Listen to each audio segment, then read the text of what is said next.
విజయవాడ నగరపాలక సంస్థను పన్నుల బకాయిల బెడద వెంటాడుతోంది. ఆస్తి, ఇంటి, ఖాళీ స్థలాలు తదితర పన్నులు వసూలు కాక ఖజానా వెలవెలబోతోంది.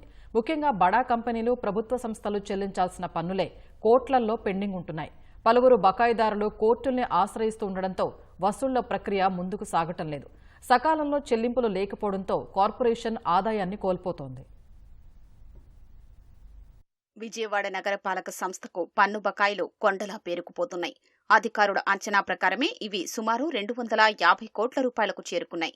ప్రతి కౌన్సిల్ సమావేశంలో సభ్యులు ఈ అంశాన్ని ప్రస్తావించడం, బీఎంసీ అధికారులు వసూళ్లకు ప్రణాళికలు సిద్ధం చేస్తున్నామని బదులివ్వడం పరిపాటిగా మారింది. ఏటా బీఎంసీ 550 కోట్లకు పైగా పన్నులు వసూలు చేయాల్సి ఉంటుంది. అయితే ఈ పన్నులు పూర్తి స్థాయిలో వసూలు కావటం లేదు. నగరంలోని ఖాళీ స్థలాల నుంచి రావాల్సిన బకాయిలే అధిక మొత్తంలో ఉంటున్నాయి.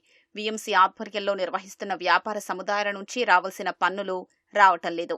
బీఎంసీ పన్నులు వసూలు చేసే తీరుపై యజమానులు కోర్టుల్ని ఆశ్రయిస్తున్నారు. ఏళ్లు గడుస్తున్నా ఈ కేసులు తేరడం లేదు. వస్త్రలత, ఇందిరాగాంధీ మున్సిపల్ స్టేడియంలో ఉన్న వ్యాపార సముదాయాలు, ఎన్టీఆర్ కాంప్లెక్స్ లో ఉండే వ్యాపార సముదాయాల నుంచి బీఎంసీకి రావాల్సిన అద్దెలు, పన్నులు సకాలంలో రావటం లేదు.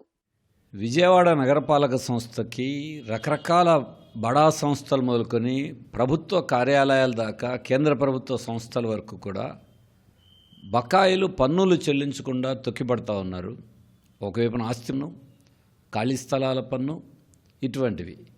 వీటిల్ని సామాన్యులనైతే ముక్కిపిండి మరీ వసూలు చేస్తారు. కానీ పెద్ద పెద్ద సంస్థల్ని చూసి చూడనట్టుగా పోతూ ఉంటారు.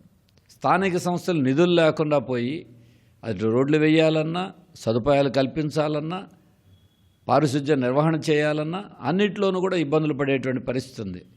కాబట్టి అటు నగరపాలక సంస్థ ఈ రావాల్సిన బడా సంస్థల నుంచి రావాల్సిన బకాయిల్ని చట్టబద్ధంగా వసూలు చేయాలి. వాళ్ళ టౌన్ ప్లానింగ్ సెక్షన్లో విఆర్ఎస్ డబ్బులు రావాలా, వాళ్ళ మన బిల్డింగ్ పెనలైజేషన్ స్కీమ్లో బీపీఎస్లో డబ్బులు రావాలా, వాళ్ళ షార్ట్ ఫైల్స్లో డబ్బులు రావాలా, వాళ్ళ అడ్వర్టైజ్మెంట్ డిపార్ట్మెంట్లో టౌన్ ప్లానింగ్లో ఉన్నటువంటి అడ్వర్టైజ్మెంట్ డిపార్ట్లో సుమారు 16 కోట్ల రూపాయలు కార్పొరేషన్కి చెల్లించకుండా వీళ్ళందరూ కూడా ఎట్లా ఎగ్గొట్టాలని చెప్పి చూస్తూ ఉన్నారు. వీటన్నిటి మీద కూడా కమిషనర్ గారు దృష్టి పెట్టి కార్పొరేషన్కి ఏ రకంగా ఆదాయం సమకూర్చుకోవాలో వాళ్ళ రాష్ట్ర ప్రభుత్వంతో కూడా మాట్లాడి వాళ్ళతోటి వన్ టైం సెటిల్మెంట్గా మాట్లాడి ఇవన్నీ కూడా చేయాలని చెప్పి మన కౌన్సిల్లో మేము మాట్లాడటం జరిగింది. ఇంటి పన్నులు, వ్యాపార సముదాయాల నుంచి రావాల్సిన పన్ను బకాయిలతో పాటు ప్రభుత్వ కార్యాలయాలు, సంస్థల నుంచి రావాల్సిన పన్నులు సైతం అధిక శాతంగా ఉంటున్నాయని అధికారులు చెబుతున్నారు.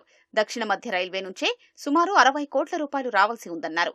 ఖాళీ స్థలాల యజమానులతో బకాయిలపై చర్చిస్తున్నట్లు బీఎంసీ కమిషనర్ ధ్యానచంద్ర తెలిపారు. అనేక మంది ఇతర దేశాలు, ప్రాంతాల్లో ఉండడంతో వారి వివరాలు సేకరించి ఫోన్ల ద్వారా సంప్రదిస్తున్నామన్నారు. పన్ను చెల్లించకపోతే భవిష్యత్తులో ఎదురయ్యే ఇబ్బందుల్ని వివరిస్తున్నట్లు చెప్పారు.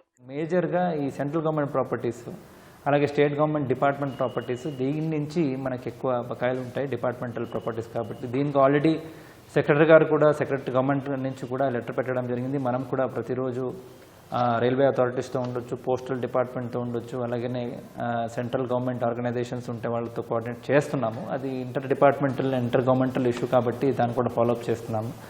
అలాగనే కమింగ్ టు ప్రైవేట్ ప్రాపర్టీస్, మనము ఒక యాక్షన్ ప్లాన్ తయారు చేసుకుని చాలా మందికి నోటీస్ ఇవ్వడం జరిగింది. ప్రతి సచివాలయంలో కూడా 10 మంది టాప్ 10 పెండెన్సీ ఎవరు, సర్కిల్ లెవెల్లో టాప్ 10 పెండెన్సీ ఎవరు, జోనల్ లెవెల్లో టాప్ 10 పెండెన్సీ ఎవరు లిస్ట్ పెట్టుకుని ప్రతి ఇంటింటికి, ప్రతి కమర్షియల్ ప్రాపర్టీకి వెళ్ళి మీకు ఇంత బకాయిలు ఉన్నాయి, లేదంటే మీ పైన యాక్షన్ తీసుకుంటాం. ఎలాంటి యాక్షన్ తీసుకుంటాం?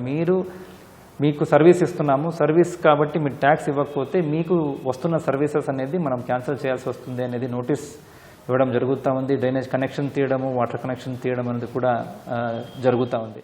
పన్నుల వసూళ్లను డ్రైవ్లాగా చేపడుతున్నామని, గడిచిన 3 నెలల కాలంలో అనేక మంది ముందుకొచ్చి బకాయిలు చెల్లిస్తున్నారని కమిషనర్ తెలిపారు.